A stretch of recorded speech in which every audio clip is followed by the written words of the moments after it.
on se retrouve dans une nouvelle vidéo. Donc je tiens à préciser que c'était une vidéo que je ne devais pas poster parce que je l'avais racontée en Insta Story sur Instagram.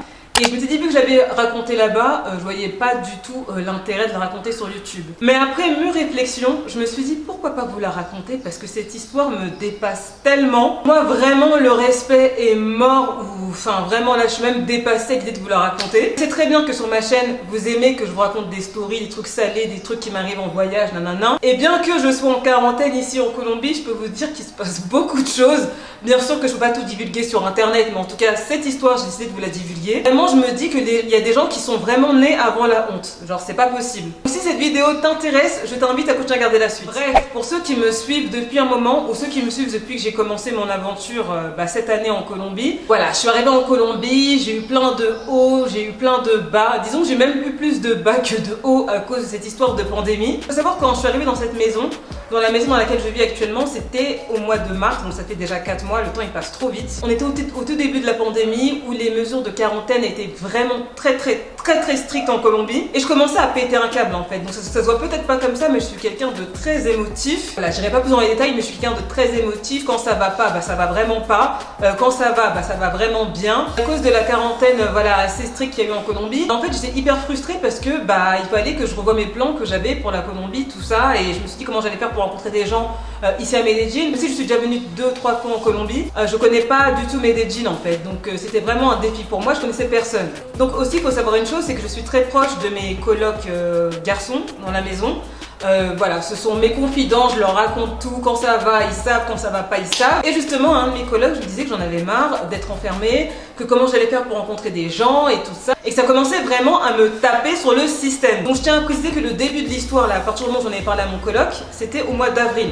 Donc il m'a dit, écoute, vu que tout est fermé ici en Colombie, pour rencontrer des gens, va sur Tinder, Leslie. Va rencontrer des mecs, voilà quoi. Pour ceux qui me suivent depuis un moment, j'ai fait une vidéo sur ma chaîne il y a à peu près 3 ans. Moi, ça va faire bientôt 3 ans que j'ai fait une vidéo, que je vous mets quelque part dans le i ici, si vous ne l'avez pas vu, où je racontais à quel point je déteste les sites de rencontres. Genre, je déteste les sites de rencontres.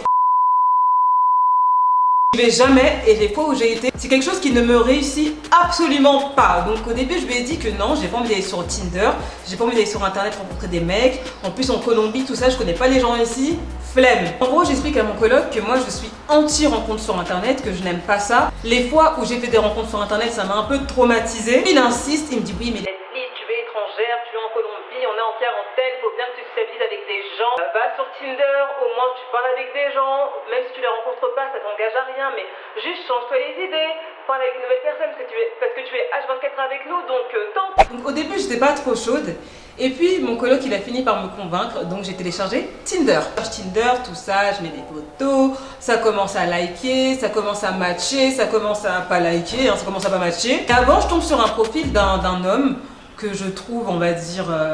J'avoue qu'en France, je l'aurais pas donné l'heure. Et par rapport au gars qui est venu sur l'application, il faisait partie un peu des plus beaux. Je lui ai envoyé un petit cœur et là, de là, ça match tout de suite. Il vient me parler, il commence à discuter avec moi et tout. Donc ça date du mois d'avril, je précise bien du mois d'avril, tout ça. Et puis moi, je lui réponds, on fait la discussion. Et puis au bout de quelques jours, le mec, il enlève son match. Donc ça veut dire quand on enlève le match à quelqu'un, ça veut dire que la personne n'a plus de parler. Donc en gros, je le voyais plus dans les gens avec qui j'avais matché. Donc tranquille, je m'en fous de toute façon. On est en quarantaine, je peux pas sortir et puis même j'étais pas non plus pressée de rencontrer quelqu'un. Je crois que je suis plus sur Tinder, j'y vais plus. De toute façon, comme je dis, moi j'aime pas les applications de rencontre, bon bref. Donc je suis plus sur Tinder.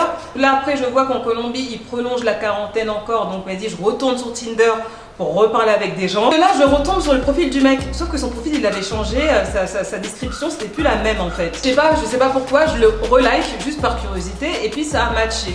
Donc il vient me parler, il me demande comment je vais et moi en gros je lui dis au mec en fait mec tu as supprimé la dernière fois notre match en fait donc pourquoi tu me rematches? Il me sort un mytho, non mais en fait mon téléphone il avait un virus, c'est pour ça qu'il n'y avait plus le match, je sais pas quoi, mais t'inquiète c'était pas de ma volonté, nanana. Déjà je me dis à quel moment un téléphone il a un virus. Bon après je pense que ça peut arriver hein. Pour moi ça semblait être une excuse bizarre, enfin bref. Donc de là on parle vite fait et il me dit tiens mon numéro et tout, on peut continuer sur WhatsApp. Sur WhatsApp, on parle sur WhatsApp. Au bout de 2-3 phrases, il me dit ouais, passe-moi ton Instagram. Déjà, je dis le gars là, il est un peu trop rapide là. Pourquoi? Comment ça tu veux entrer dans mon intimité comme ça? Qu'est-ce que tu cherches? Qu'est-ce que tu cherches? Donc je dis au gars, tu veux quoi?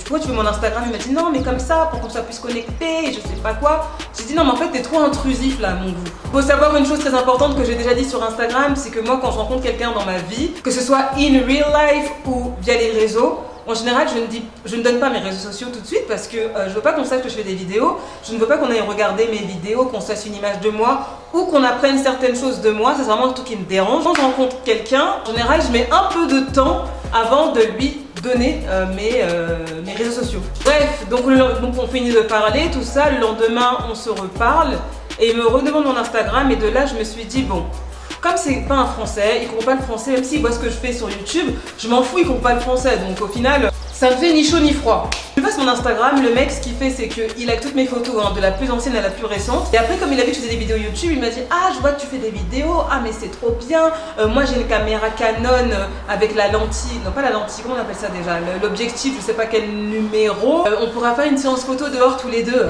Bref, de là on commence à parler et le fait qu'il ait vu que je faisais des vidéos, et ben il était encore plus derrière mon dos en fait, c'était trop. Il me parlait que de sa caméra, qu'il voulait qu'on se voit absolument, enfin très rapidement pour qu'on fasse des photos ensemble et je sais pas quoi. De là il me dit oui, faudrait qu'on se voit, en plus on habite dans le même quartier, hein. Oui, c'est un détail aussi important parce qu'on habite dans le même quartier, sauf que le quartier où j'habite il est quand même assez grand. Donc là il cherchait à me voir assez rapidement pour qu'on se voit, en plus on est dans le même quartier, je peux passer te voir, non, je réponds pas. Je dis oui, j'aimerais bien te voir demain, voilà à mon retour du travail, je pourrais passer en bas de chez toi. J'ai dit en bas de chez moi, hein. Attends. En bas de chez moi, hein. Moi Leslie, je suis assez folle pour être seule en Colombie.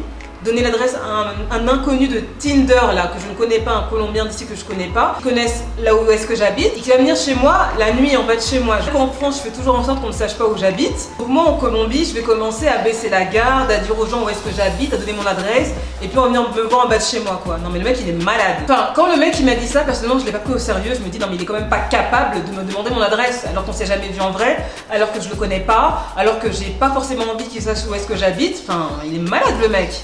En gros, j'esquive cette proposition, là je passe à un autre sujet. Et le lendemain, il me contacte vers 21h et il me dit oui, ouais je peux passer en bas de chez toi vite fait, juste pour 10 minutes pour te voir et tout. Et je lui dis comment ça en bas de chez moi? C'est pas la quarantaine en fait là, je sais pas si tu comprends qu'on a pas le droit de sortir. Je veux dire ça s'est passé quand cette histoire là, le fait qu'il m'ait rematché et tout, ça s'est passé en juin là, donc c'était il y a un mois, donc tout ce que je vous raconte c'était il y a à peu près un mois et demi. Et donc de là le mec il me dit non mais c'est vite fait, c'est en bas de chez toi, t'inquiète, c'est juste pour te faire un petit coucou, quand on peut pas sortir, bah je me déplace pour toi. Et en fait non, tu vas pas venir en bas de chez moi. Il m'a dit non mais s'il te plaît juste 5 minutes. En fait le mec il force, vous voyez ou pas les forceurs là? Le gars il force, je lui dis non, je t'ai dit non c'est non. Donc après il m'a dit bon, ok y a pas de souci et tout, mais ce qu'on peut faire c'est que je peux t'appeler sur WhatsApp à la cam, comme ça on peut se parler à la cam, je vois ta tête. Là, on arrivait à un degré de forcing et je me dis ce genre de personne là qui force comme ça, mais qu'est-ce que ça présage pour le futur en fait? Parce que si tu parles avec un gars que tu n'as jamais vu, il ne t'a jamais vu, il ne te connaît même pas, il sait même pas si t'es un fake ou quoi que ce soit, il est en train de forcer à vouloir te voir en bas de chez toi, genre en bas de chez toi. Forcer à faire un appel en visio, alors que le mec il me voit très bien parler en story sur Insta, je pense que ça doit lui suffire pour voir que je suis pas une fake en fait. Le gars il continue à forcer, il n'entend pas mon nom hein, bien sûr, non ça il n'entend pas. Il continue à forcer, après je sais pas pourquoi il force, mais bon, on va venir à la morale à la fin. Il me dit non mais vas-y s'il te plaît on s'appelle, ça durera que 2 minutes. Je lui ai dit, je t'ai dit non! Surtout sa personnalité là, ça me plaisait vraiment pas en fait, sa personnalité elle dégoûte en fait. Les gens forceurs comme ça, moi ça me dégoûte. En gros 2-3 jours passent, il me parle pas parce je pense qu'il a dû sentir que j'étais un peu agressive, parce que là il fallait que je sois agressive pour qu'il comprenne qu'il allait pas me forcer à faire ce qu'il voulait de moi. Là il me contacte, il m'a dit oui tu fais quoi ce week-end et tout, on se voit à quelle heure, on se voit quel jour. Donc de là en fait ça m'a tellement saoulée que je l'ai bloqué de WhatsApp, je l'ai bloqué d'Instagram. Et je me dis comme ça, il va m'oublier et je passe à autre chose. Au moment où je le bloque, je vaque à mes occupations, je vais me laver les cheveux. Je me rappelle, je m'étais lavé les cheveux parce que pour laver les cheveux afro, ça met du temps pour ceux qui ont des cheveux crépus, donc voilà. Je suis en train de faire mes soins, en train de me laver les cheveux, tout ça. Une fois que je finis, je prends mon téléphone, je regarde mon téléphone et que je vois que j'ai un appel en absence d'un plus 57. Donc indicatif du code, je crois, tu sais, quand tu appelles à l'étranger, en tout cas en Colombie, c'est plus 57. Donc je vois un plus 57 m'appeler sur mon numéro français. Je me dis c'est bizarre. Je me suis dit mais quel Colombien va m'appeler sur mon numéro français? Et en plus un numéro que je connais pas. Donc c'est bizarre. De toute façon même si j'avais vu l'appel j'aurais pas décroché parce que je connais pas le numéro. Après j'ouvre mon WhatsApp et je vois que j'ai reçu un message de ce numéro là Et en fait, c'était lui. Il m'a contacté avec un autre numéro, tellement que c'est un forceur. Et il faut savoir qu'il m'a contacté 1 heure après que je l'ai bloqué, donc ça s'est passé très rapidement en fait. Oui, il m'écrit, on va l'appeler, je sais pas moi, il a un nom comment, on va l'appeler Enrique, tiens. Il m'a dit oui, c'est Enrique, je viens de voir que tu m'as bloqué d'Instagram et de WhatsApp. Franchement, je me rends compte que tu es une personne fausse et que tu es mauvaise. Enfin, moi je dis ça, je me dis wow, tu n'es qu'une menteuse et je sais pas quoi, machin. Si tu tentes de faire quoi que ce soit qui peut porter atteinte à ma vie ou à ma réputation, je me ferai un plaisir de mettre ça dans les mains des autorités de Medellín. Espèce de sale chienne. Sale chienne. Le gars m'a dit que j'étais une chienne. En fait, j'y forçais trop. Je me dis, les gens comme ça, c'est des gens problématiques dans le futur. Si ce gars-là, ça avait été mon ex ou un crush avec qui j'aurais fait des trucs, bah il aurait pu être problématique par la suite. Donc ça, je l'ai tout de suite senti. J'ai plus 20 ans en fait, donc toute l'expérience que j'ai vécue quand j'étais plus jeune, j'ai appris les leçons. Donc dès que j'ai vu que lui faisait des bails comme ça, des forcings, des machins, des je sais pas quoi, ça a été une alerte rouge, là, un drapeau rouge, un red flag. On m'a dit, hey, faut que tu coupes vite avec ce mec parce que lui là, il va être problématique par la suite. Je vois le mec qui m'insulte comme ça, il a autant de rage. Mais je vais pas mentir, hein, et sur le coup, ça m'a tellement énervé qu'il m'insulte comme ça. Franchement, le mot chienne là, ça s'est pas passé, hein, ça m'a vraiment genre énervé. L'histoire s'est terminée comme ça en fait. Donc je me suis fait insulter par un mec que je n'ai jamais vu, par un mec auquel j'ai rien promis. Et je me suis juste sauvée d'un peut-être un potentiel futur psychopathe. Donc j'ai une morale à cette histoire, écoutez bien cette morale. Déjà, ne rencontrez pas des hommes sur internet.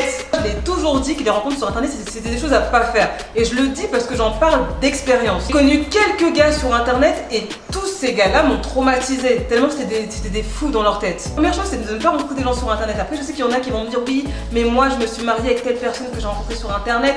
Il y a toujours des exceptions. Je suis pas en train de dire que toutes les personnes qu'il y a sur internet sont des personnes cheloues. Non, bien sûr que non, il y a des gens bien. Mais c'est pas la majorité. La majorité, c'est que des fous en fait. La deuxième chose, c'est toujours écouter son instinct. Je vous dis, moi, je l'ai bloqué à partir du moment où il commençait à trop forcer à me voir, tout ça, à vouloir venir en bas de chez moi.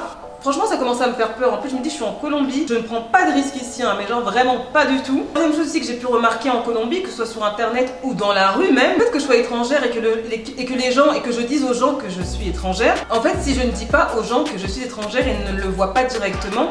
Mais le fait de dire que tu es étrangère, en tout cas ici en Colombie, t'es un peu une proie. Pour les hommes, tu es vraiment genre une proie. Ils vont te voir comme une opportunité en fait. Et je pense que c'est pour ça que le mec, peut-être que c'était rare pour lui de rencontrer une étrangère. Donc il a voulu mettre les bouchées doubles, voire me tenir. Sauf que moi, je suis pas quelqu'un qu'on tient facilement en fait, déjà de base. Je pense que dans son ego masculin, là, ça lui a fait quelque chose en fait de passer à côté de ça. Vraiment, je suis vraiment contente d'avoir écouté mon intuition parce que vous voyez des gens comme ça qui vous insultent pour rien alors qu'ils ne vous ont jamais vu et qui s'est rien passé avec vous. C'est quelqu'un d'internet que j'ai jamais vu. Enfin, je sais pas, c'est bizarre. Je me dis que si j'avais une relation avec lui, mais qu'est-ce qu'il m'aurait fait? Il aurait connu mon adresse. Le mec, c'est limite un mec obsessionnel. Il sera en bas de chez moi tous les soirs en train de me menacer. C'est comment en fait? Moi, je suis pas venue en Colombie pour rencontrer des fous en fait. Hein. C'est pas du tout mon projet ici. Hein. Mais alors vraiment pas du tout. Son petit ego de fragile, j'espère qu'il pourra le remplir avec une fille qui pourra lui donner ce qu'il veut.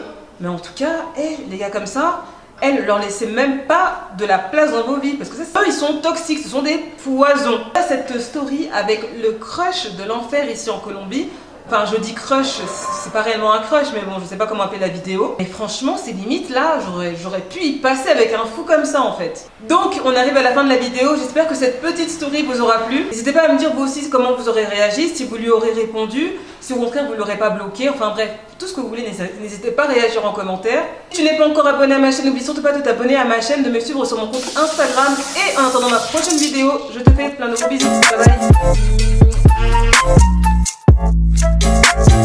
bye.